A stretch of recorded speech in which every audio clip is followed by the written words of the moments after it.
Okay, Rachel. So we're probably not going to get rid of all the scratches, obviously, and I'm not going to refinish this guy. So what we're going to do is we're going to buff it. We're going to use a light polishing compound, some turtle wax on it. Okay. And I know you haven't done this before, so we're going to kind of I walk through, have but you not. might actually enjoy doing this. Let's go ahead and take these out. Maybe. Um, Well, Screwdriver.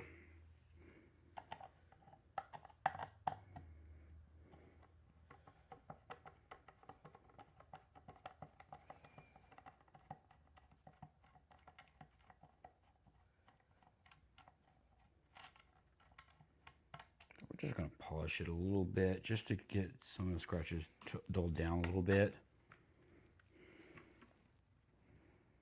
Nothing major.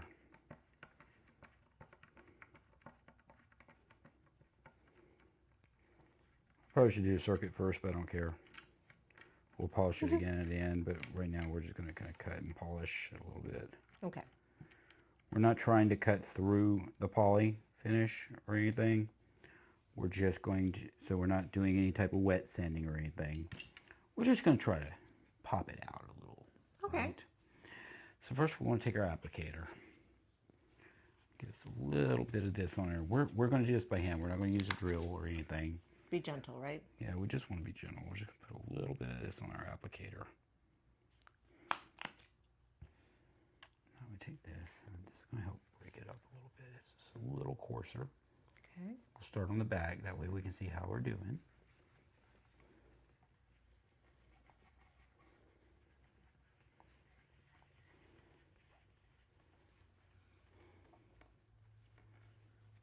Getting a nice little coat on it. Mm-hmm. Let's get this little applicator sponge in here and get it. This is where you get your first swirls. Keep working that a little bit. Okay. Doing it in circles, right? Yeah. Okay. In circles. And it's kind of like sanding. How you're going from one pressure to another. Mm-hmm. And you're going to kind of polish out your swirls. You're going to lift your finish a little bit with it. I thought this might be something cool to show people that you can do this by hand. I mean, you don't need to go get like a mega buffer like with the Dean, you know, where I've got a brand new fresh coat of automotive clear on it. When I wet sand that, I will buff it with a mechanical buffer because I want to level it out and get that glass sheen on it. I see. Okay. But for this, we're not trying to cut the original poly coat. We're not trying to do anything like that. We're just trying to lift a little bit of these scratches and superficial stuff out of it. Make it shine a little bit, make it pop. Gotcha. Just like we did with removing the tarnish from those frets and conditioning that fretboard. Right. Okay. So it's really that. And actually, I'm thinking about it while you're doing that. I'm going to go ahead and put some liminal on this fretboard. So how many times do I go over with the applicator? I do it maybe 4 or 5 times. Okay. And then we're going to move to the next pad and start buffing it down. And you're going to see a real change here in the way that back looked. And then what you'll find is when we turn it over, we'll do the same thing. It's going to look nice. And it won't look new, but it'll look a lot better than it did. I've just put some oil on this fretboard, so we're going to let it sit while we're doing this. We'll set it off to the side. This off camera here. This is how you get that shine back. And I actually, even my luthier uses this, and he's, you know, one of the best in Georgia. I wouldn't send my guitars to somebody that wasn't great, obviously. So just do the same thing, but with this applicator now, right? But go the other direction. Okay. So clockwise this time. Got it. There you go. Now you're in your polishing stage.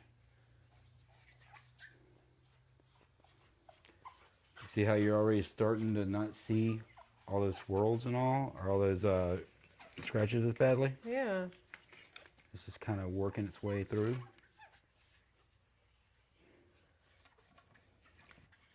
I really need a workbench where I can just sit on the pad and not have stuff around. I know.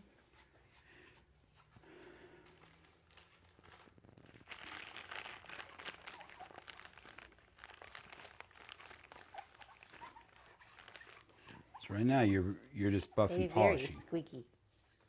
And now you're polishing. You aren't worried about the swirls. You're gonna still have swirls. Right. That's what the next page is for. Oh, okay. I take the swirls out. So like I said, it's just like sanding, and that you go one grade to another. Right. That seems like something you would really enjoy doing because you like this type of task. I do. But see how it's starting to really hide some of those superficial scratches? I mean, they're not all going to be gone. But it doesn't look like it did, right? Right, it'll camouflage it a little bit. Exactly. Okay. And you can go ahead and start with this guy right here. Okay, what direction am I going with this one? It doesn't matter. You're just going to get the swirls out. Okay. I'm going to go do the Sharpie trick. Because I like leaving the scars, just hiding them a little bit under a little bit of black.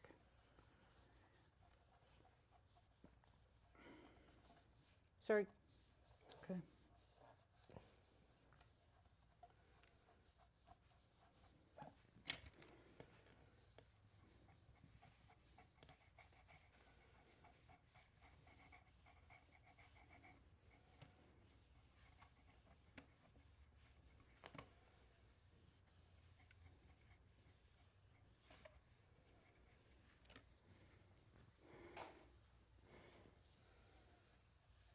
Good thing it's not actually any wood missing, it's just chips. Actually, the biggest difference I'm noticing is right here, because when we first started, there was this, you see this, I mean, you can see it in direct light still, this really big crack, but that was a lot more noticeable before we went over. You're really just hiding it a little bit. Yeah. Just giving it a little makeup. Gotcha. Basically, you're not truly repairing them. It's not like we stripped it and refinished it and went through all the hell that we're going through with the ones that are out in the garage. Yeah. With the multi-stage refinishing project. But you're just giving it a little something to go off of. At least I know a little something about makeup. Yep. I mean, it's like this. I'm just staining the wood with a Sharpie. It's not like I'm repairing it. I'm not, it's making it look a little less ugly when you look at it. You'll pick it up, you'll still see the scars and the chips, and I'm okay with that, though. Like I said, I like history.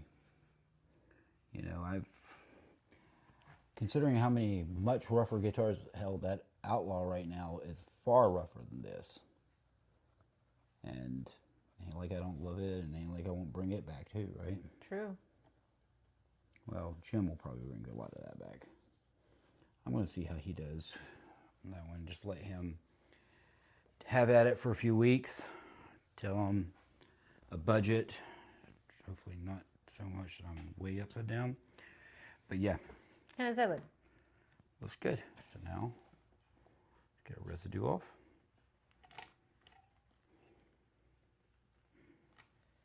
See, we at least made it shine through it, Yes. right? We didn't make it perfect, but it's shining. So it'll never be perfect. Not unless I got in here and wet scented this poly and redid everything. And Well, I feel like something this old should have a little bit of... it's got to have some history show. Exactly. So again, and we're not doing an aggressive buffing here. We're just buffing down just to give it the shine, right? Right. So we'll move our buffing residue here. Okay, let's turn her over. We are going to have to get at the sides, of course. Mm-hmm. Make sure we wipe her off real good. Go ahead and touch a couple of places on her. Just to make it a little darker, and under that will blend a little bit.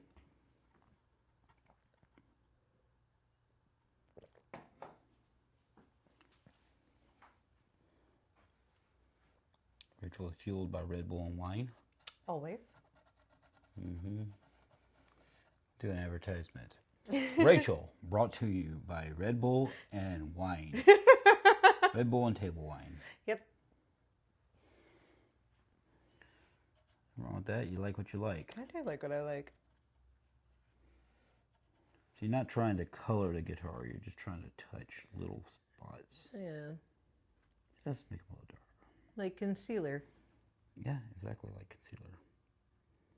The thing is, like I showed you before, these little Sharpie marks kind of blend in under once you polish. Yeah. And because we're really just staining the wood. We're not trying to color the guitar. We're just making it not stand out quite as much, where it's got little nooks and nicks. Right, well, that way, when it's being played, that's not where your eye goes. Mm-hmm. You just enjoy hearing the guitar.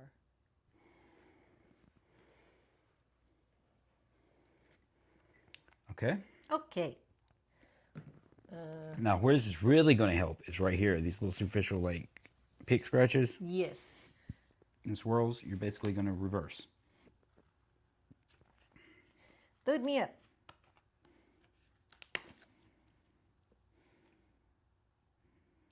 Three.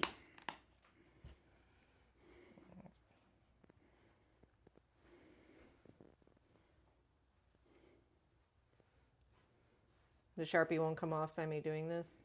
If it does, I'll just touch it again, but Okay. it should actually kind of blend. It's staining the wood, not the finish. Gotcha. We're just trying to cover the yellowing. The wood shows. Just making sure.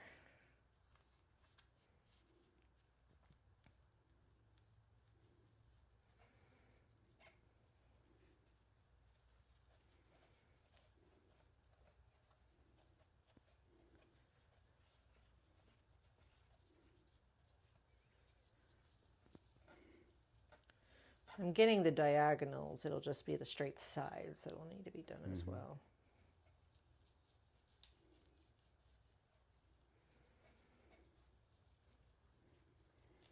So this is actually a polishing kit that I bought through, what's this 2Mac? It was Guitar Genius. And, I mean, it's just the same crap you buy at Walmart, but... And then, of course, I like using the turtle wax coating compound. So, just a light one. So, it's made just for removing little, blending out little scratches, superficial scratches. I'm not looking to, like, do a full cut and buff like you would on a car.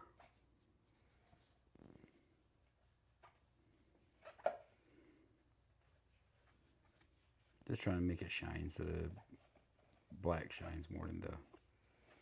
Let me get all pretty again. Although with the turtle wax on it, it got this marbling look that's kind of neat. Okay.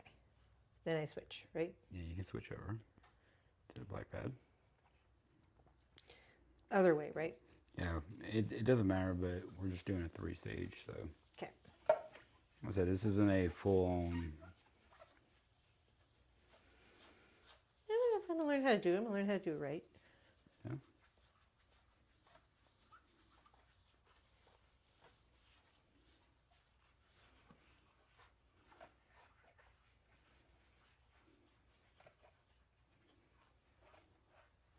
So, I mean, look at how it's kind of blending it out and those are disappearing.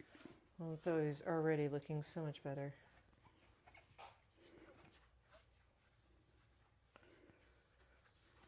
I mean, it's like you're in your late 30s. You're about 5 years younger than this thing, and you have to make exceptions, put on a little bit of makeup, right? Oh, yeah.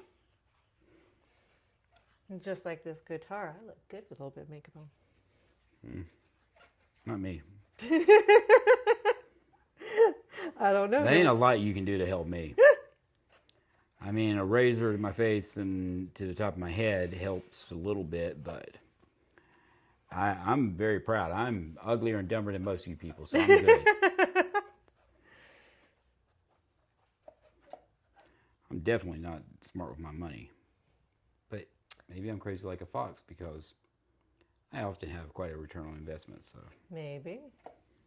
And I do the work to make it that way, right? You do. Every single guitar that comes in here you give love to and you bring it back to life. Even cheap ones. Even the cheap ones. Give them life. They're not Give the same supposed to be treatment to art. everything. These are meant to be played, enjoyed, loved, and just try to continue them on for years to come. Exactly. Set them up as best as I can. A lot of DIY. Sometimes, it takes a little more professional help, but so do you. So,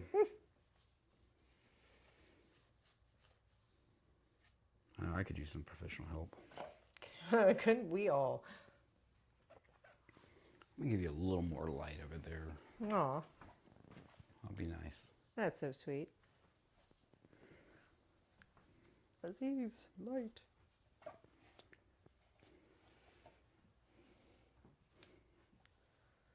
Okay, wipe it off. Let's see how she looks. Okay. This has some of the cleaner on it. Is that going to affect anything? Don't worry. Okay. You're going to put cleaner on it later anyway. Okay, just making sure. But I'm going to do this.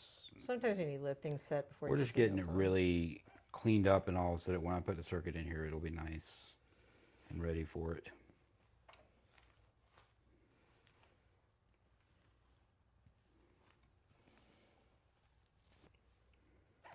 Don't forget, we still got to do the sides and the horns. Get in there a little bit more. We can leave some of this residue on here because we'll clean it when we do the final cleaning on them. That's where you got some work to do. Okay, take a look. Ooh.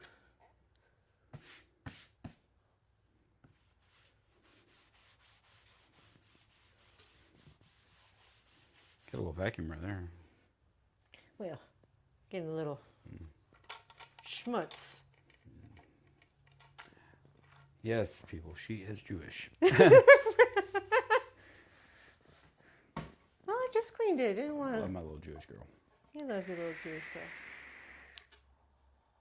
Okay. Trying to see if there's anywhere else that needs a little bit of a.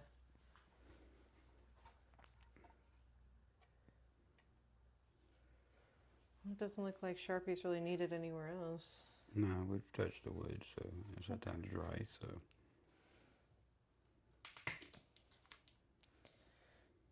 I wouldn't put too much on there this time. Yeah. Because you're just going over those areas. But see, we may not be able to make her perfect, but we can make her shine. We can do that.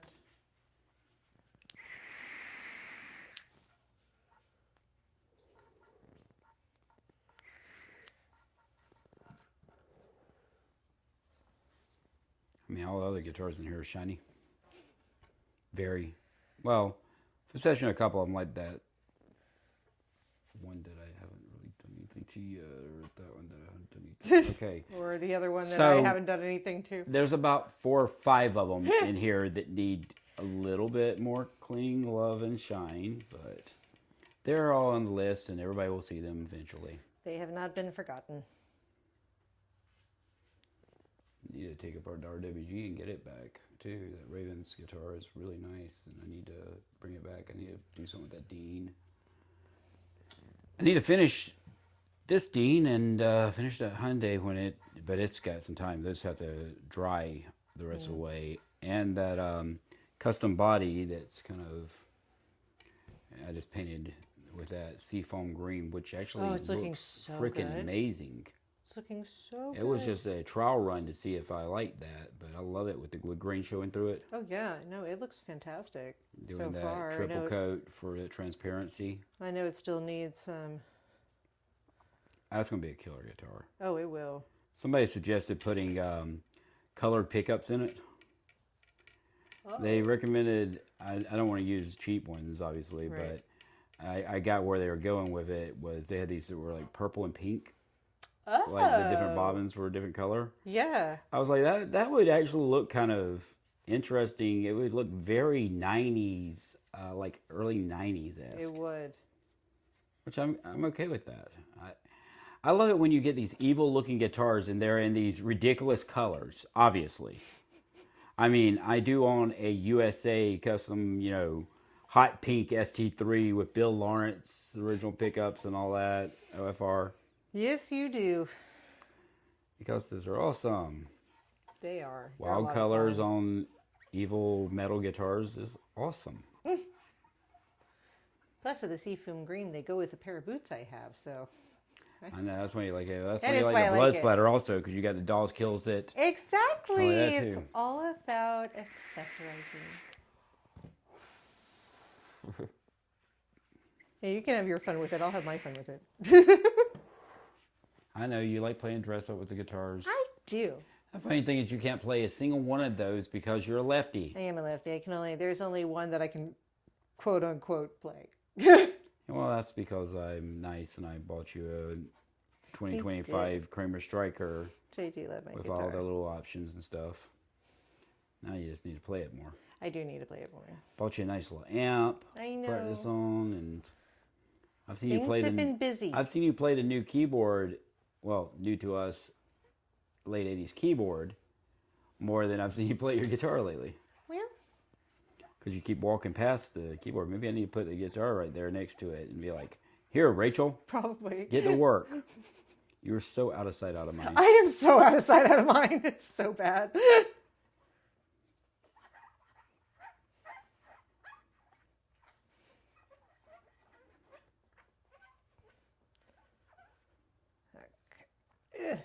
She's looking pretty good. Sides are awkward. Well, yeah. Normally it's me doing this. I'm actually enjoying just supervising. Didn't see somebody else do the work.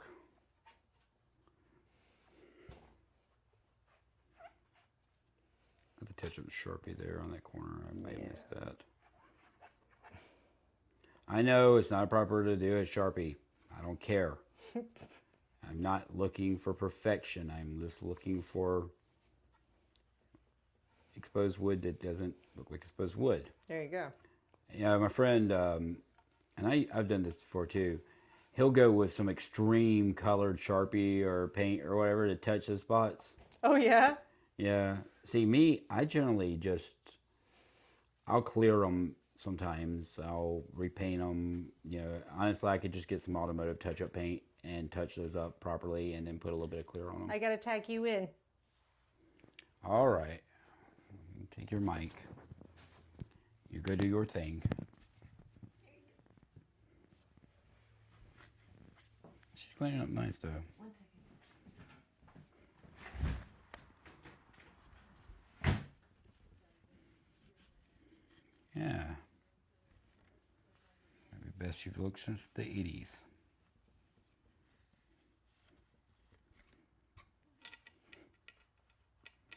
Guitars deserve love. I feel that way even about some of the lesser unloved ones. You know, maybe they aren't a collector piece or whatever. They're guitars, man. At some point, somebody cared about them enough. Somebody wanted them. Somebody played them. Somebody enjoyed them. That's what they're about. They're not about just sitting in a case or being a trophy piece. They're about being enjoyed. You know, somebody might have learned their first Slayer riff on this thing. Or Poison riff or something. They're probably better guitarists than I am at this point.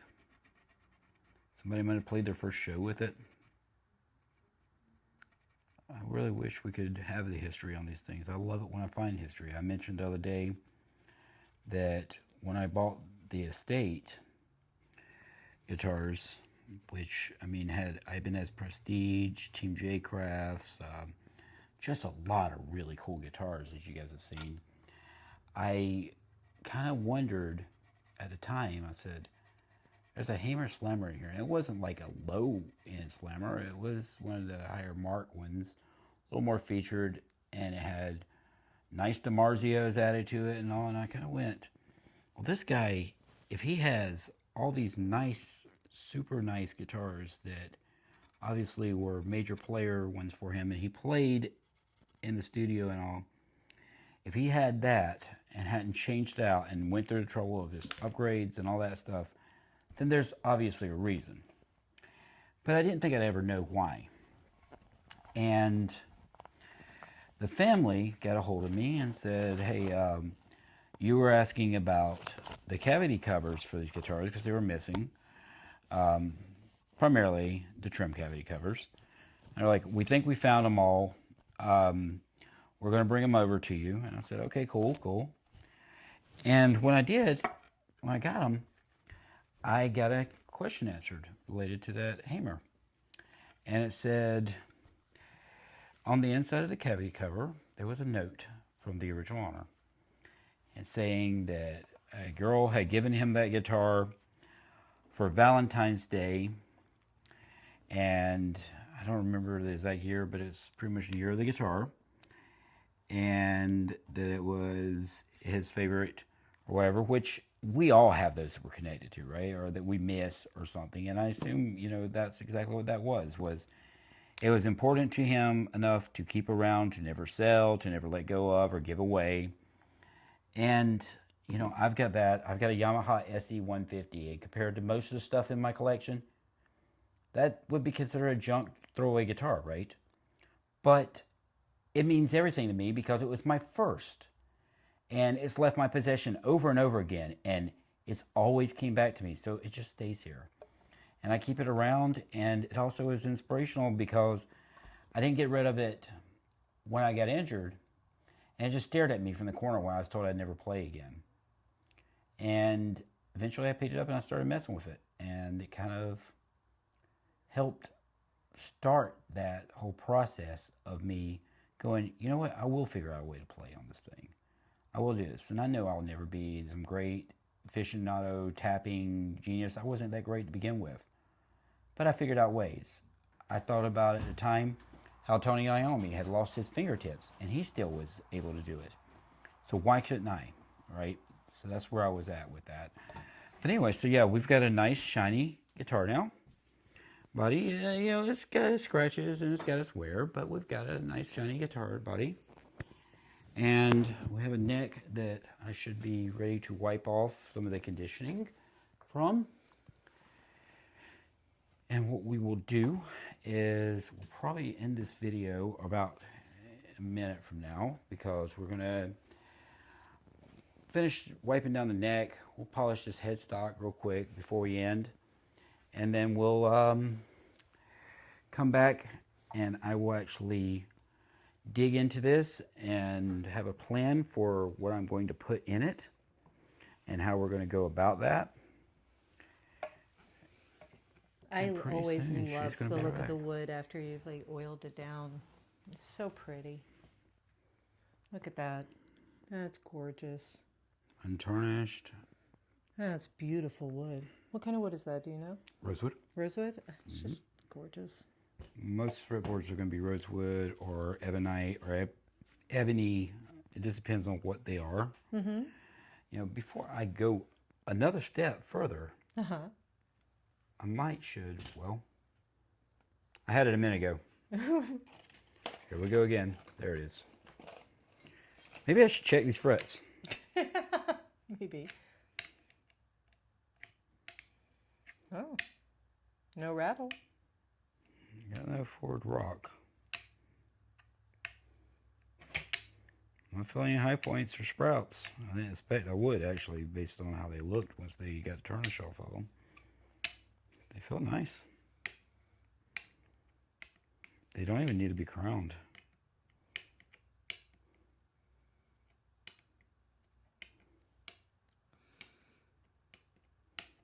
I'm not hearing any All rattle. 24 are nice. Okay. That's a nice surprise. Do I want to take those off and go through the same thing here? It's up to you. Ooh, what's this? I don't think we really need to buff this one so much. I think we just need a cleaner. Yeah. She's actually doesn't have as much. Hold that for a minute. Thank you.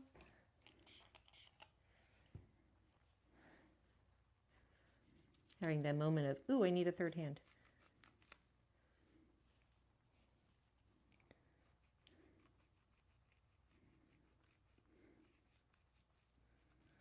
As I said, the front of it is needed some cleanup, but the back of it is just shiny. Even the sticker isn't rolled up or has anything on it. It's crazy. That's why I thought it was in a case this whole time, or an open case. But I guess on a wall that would make more sense. And the guy that I got it from, he seemed pretty young, so I don't think he got this new. No. But who knows what it was like before, I always wonder about the people who've owned them before. Did they play them a lot? Did they just use them as art? Well, when you stepped out, I was actually talking on camera about that, it'd be great at these, and he can tell stories. And I was talking about that Hammer Slammer Yeah. and the note and how cool Yeah. that was, because we got a piece of that history. We explained, and it's exactly what people like me and my viewers feel, you know, is sometimes there's just something special. And it may not be special to everybody else. I mean, hell, there was a time, like, the Slammers are getting a little more popular now. But there was a time a few years ago, you could walk into a pawn shop and find like a Hammer Slammer for 50 or 100 bucks. Mm-hmm. And it didn't matter which model it was. But he went through the trouble of putting nice DiMarzios in there, nice CTS pots, all that stuff. And I was like, well, this guitar must have had some kind of special connection to him. Yeah. And then we find that note that talked about how he got it for Valentine's Day. And it's like you connect with that person that way too, you know? I feel the same way about things that I collect too. It's just you're attaching yourself to somebody from the past, whether what you're getting is in really bad condition, maybe it was just well loved, or maybe forgot about, or the ones that are in pristine, like was this like the prize of their collection? You never know.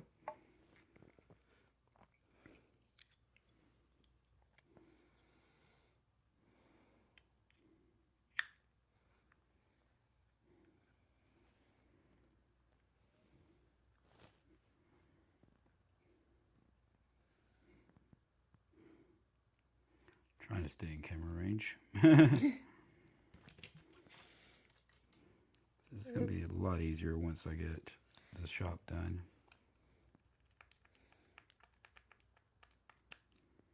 There's no reason to leave this off because I've already adjusted the neck. So she's all lined up and everything's good with her.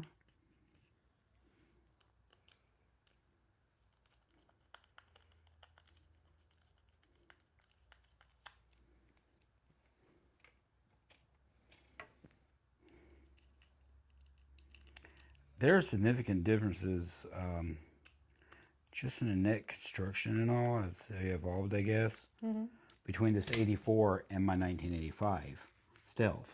Like, just mainly in the construction. I mean, obviously there's differences because they're different guitar.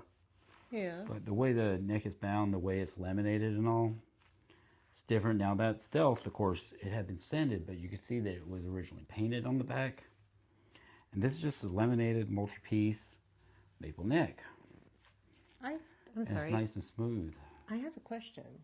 Mm-hmm. What is this guard protecting if there's no... Truss rod cover. There's a cavity there. I saw the cavity, but there's nothing like in it. Yeah. Is There's the thing that was adjusted with the bolt. That's a truss rod, and that's the crown for it. You don't want anything getting down in there. Got you. Okay. And it also just gives it a cleaner look up the top.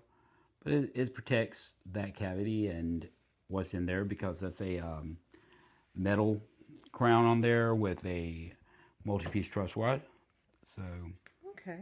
Sorry, I I like... don't have it covered. learning more No, about you're it. still learning, and that's great. And I'm loving teaching you. I'm loving that we're doing this together. I am too. You know, I've had people in the past I've been with that have helped in certain ways with these, you know, or like to clean them or like to, you know, whatever. Mm-hmm. But never someone that really wanted to dive in and learn, and that's awesome to me. Okay, guys, well, thank you for watching. We're going to leave this one here, and I'm going to come up with the plan for what's next. And we will regroup and put a circuit in here and get this thing playing and all calibrated, set up properly, and see where we go with it. Rachel, you'll say bye?